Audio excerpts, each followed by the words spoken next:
अस्सलाम वालेकुम रहमतुल्लाहि व बरकातहू।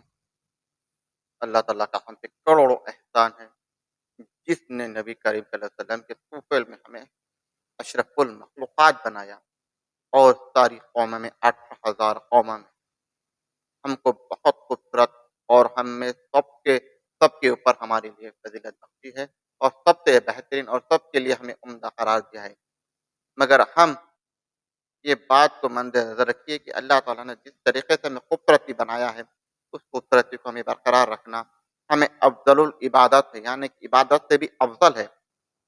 ये अफ़ज़ल किस तरीके से होगा, इस बात को गौर कीजिए कि जैसे तो हमें साफ-सुथरा रहना है, यानी कि जब भी हमें एहसास हो पानी नहा लेना है, हमें शिकवा हो, हमें महसूस हो कि हमारे कपड़े गंदे हुए हैं, हमें फ़ौरन दुरुस्त कर लेना चाहिए, अच्छे कपड़े पहन लेना चाहिए और तब भूख लगे तब खा लेना चाहिए। ये इबादतों में से सबसे बड़ी इबादत है, क्योंकि तुम अगर साफ-सुथरे रहेंगे तो तुम्हारी इबादत कबूल होंगी और तुम तंदुरुस्त रहेंगे, तुम्हारी इबादत कबूल होंगी और तुम्हारी इबादत करने की तुम में क़ुव्वत रहेंगी। और तुम जैसो ये चीज़ को अल्लाह ताला ने जिस तरह से तुम पे अहकामात फ़र्ज़ किए, तुम उसको कबूल करेंगे, तो तुम्हारी बेहतर ज़िंदगी की और तुम तुम्हारे शैतानी वसवसों से शैतान की फ़ितरतों को अपने आप को ढालेंगे, तो तुम्हारे से बदतर कोई काम नहीं, तुम्हारे से बदतर कोई चीज़ नहीं कहलाएँगी, क्योंकि अल्लाह ताला ने तुम्हें रुतबा दिया, मुक़ाम दिया, तुम्हारे लिए हलाल चीज़ें बताई हैं और तुम उसका फ़ायदा उठाकर बहुत अच्छी मख़लूक़ होना साबित करना ये तुम्हारा फ़र्ज़ है।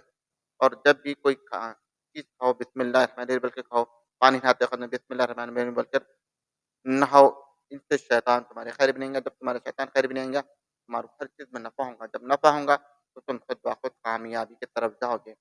कामयाबी की तरफ जाना, अपने आप को बुलंद मुक़ाम पाना, ये इंसान का पहला हक़ है और इल्म हासिल करना, उस पे अमल करना, ये उसका दूसरा फ़र्ज़ है। जब उन्हें तंदुरुस्त रहेगा तो इल्म भी हासिल करेंगे, अमल भी हासिल करेगा। बाकी आधा ईमान है, अगर वो साफ़ रहेगा तो इबादत भी करेगा, इल्म भी हासिल करेगा। तो इसीलिए अपने आप को पहले ये समझ लो कि मुझको बनना क्या है और मुझको बनवाना क्या है। जब तक तुम ये ज़हन में नहीं लाएँगे तो कोई रास्ते पे चल नहीं पाएँगे। अपने आप को उस रास्ते पे लाने के लिए पहले एक प्लानिंग, एक मंसूबाबंदी कर लो, उसको एक नक्शे एक निगार कर लो, एक कलम, एक कॉपी पे डाल दो। उसके बाद उसको कॉपी कलम को रख कर ये तय करते जाओ कि मैंने कितना रास्ता चला है और मुझे आगे क्या चलना है और क्या बनना है। अगर तुम ऐसे ख़यालातों में वसवसों में ज़िंदगी गुज़ार लेंगे, तो तुम जो है सो सिर्फ़ जहन्नमी कहलाओगे दुनिया में और आखिरत में।